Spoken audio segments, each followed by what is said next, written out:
Hey everyone, welcome to PhoneArena's in-depth video review of AT&T's version of the Samsung Galaxy S, the Samsung Captivate, which is going to be available shortly with the carrier at $200 on contract.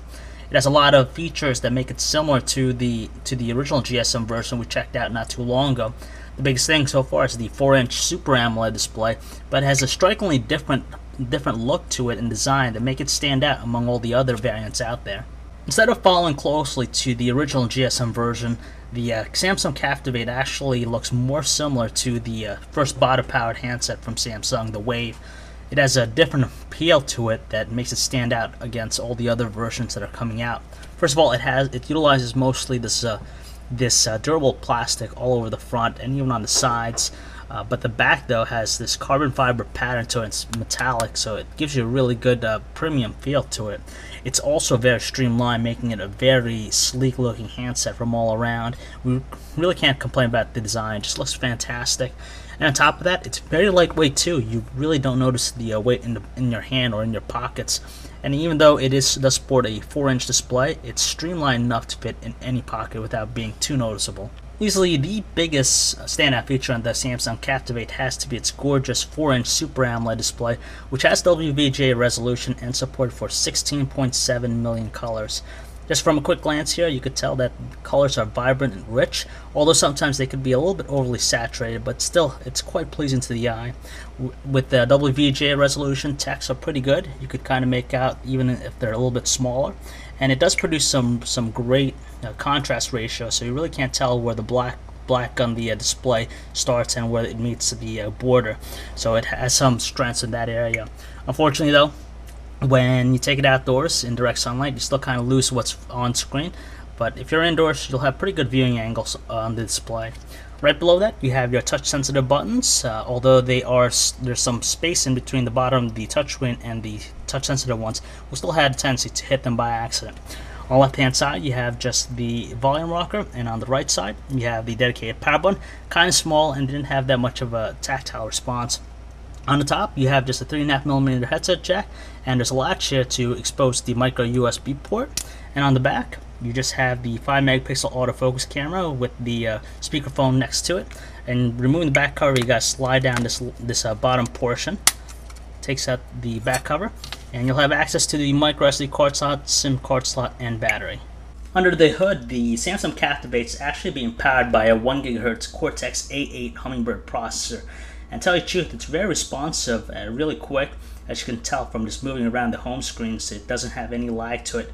But we did notice some slowdown or some lagginess when we did set an animated wallpaper. It has TouchWiz 3.0 running on top of Android 2.1, and Samsung does offer a bunch of different specific widgets to just make it look more personable versus other handsets. It's definitely refreshing, and it exactly follows the original GSM version. You have some neat looking widgets. There's some of them useful, some of them might not be. You have ones for social networking too, like the status and updates, which aggregates all your MySpace, Facebook, and Twitter. You have your daily briefing here, which gives you weather information, some finances, and even some late up-to-date news. And you have this thing here, it's called Days, which is basically like a mini diary. At the bottom, you have the dock of icons, which are always consistent, and the main menu is laid out in fashion like other TouchWiz handsets, with its boxy-looking icons that are equally distant. As a whole, the navigation experience is pretty good with the processor that's been chugging along pretty quick, and we really don't have complaints as far as moving about the platform. The music player is actually one of the nicer ones out there just because it has a great presentation with its look and functionality. You can just move around different songs by either doing some swiping gestures. If you put it into landscape mode, it presents you with this almost like cover flow-esque interface, which allows you to move between your albums pretty well. And there's also some visualizations that make it look a little bit more animated. And finally, the sound from the speakerphone was really great, actually. It produced some rich tones and wasn't overbearing. When it comes to watching videos, the Super AMOLED display definitely has a clear advantage over other technologies out there. But the Samsung Captivate managed to play videos very smoothly, no choppiness whatsoever. Colors are rich, audio is pretty in sync as well. So the experience is definitely gratifying over other handsets out there. The web browsing experience on the Samsung Captivate is actually what we expect out of any Android handset. It managed to load up our page pretty quickly, and as you could tell, you could just zoom in by just double tapping or by doing pinch to zoom. It's very responsive too. As you can tell, scrolling is pretty smooth. There are some flashlight elements that are enabled, so it gives you somewhat that true desktop-like experience. Colors though can sometimes be overly saturated, but it still looks pleasing to the eye. And text are pretty well sized too. You can still make out stuff thanks to the WVGA resolution. The camera app on the Samsung Captivate is actually the same exact one we saw on the original Samsung Galaxy S. It has a decent amount of options, so you could optimize your shooting experience. And on top of that, just taking a photo, you just tap the screen to focus, press the shutter key, and it takes your photos. As far as quality goes, indoor shots tend to be a little bit fuzzy looking with the haze on it, and colors were a little bit on the softer side, but thankfully it was a little bit better when using it outdoors. Still though, it's average at best and could suffice for most people out there. 720p video recording is on board with the Samsung Captivate, and it's actually pretty decent compared to the other offerings we've checked out of late. It shoots at 29 frames per second, so they're smooth looking, but when you're shooting fast moving objects, there's a tendency to have this slight choppiness to it. It's not deal breaking by any means, but there is this wind sounding noise when you record audio. Even though when we were stationary, you still heard it in the background. Calling quality on the Captivate was mediocre. Callers did say that our voice did sound somewhat hissy, but thankfully there wasn't any background noise to ruin our conversations. Using the main speaker, the earpiece on the front, the voices did sound somewhat muffled, but it was strong enough to still make out. When switching to the speakerphone, however, it did produce some screechy sounding tones that were a little bit more sharp to our taste.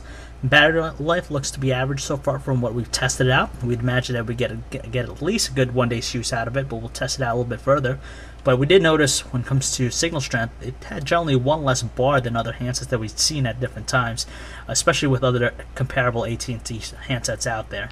It's easy for us to say that the Samsung Captivate is by far the best Android-powered smartphone for AT&T. Definitely beating out all those mid-range offerings we've seen so far, and even does better than the Nexus One with support for AT&T's 3G bands. We love the fantastic design of the handset. It's very striking in its appearance, quality construction, and great materials that they use out of it.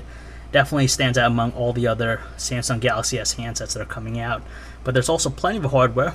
Their 4-inch Super AMOLED display easily captivates a lot of people out there. It's lush colors, very brilliant, very bright too, and the 1 GHz Hummingbird processor makes everything fly by really quick, so the experience is truly gratifying.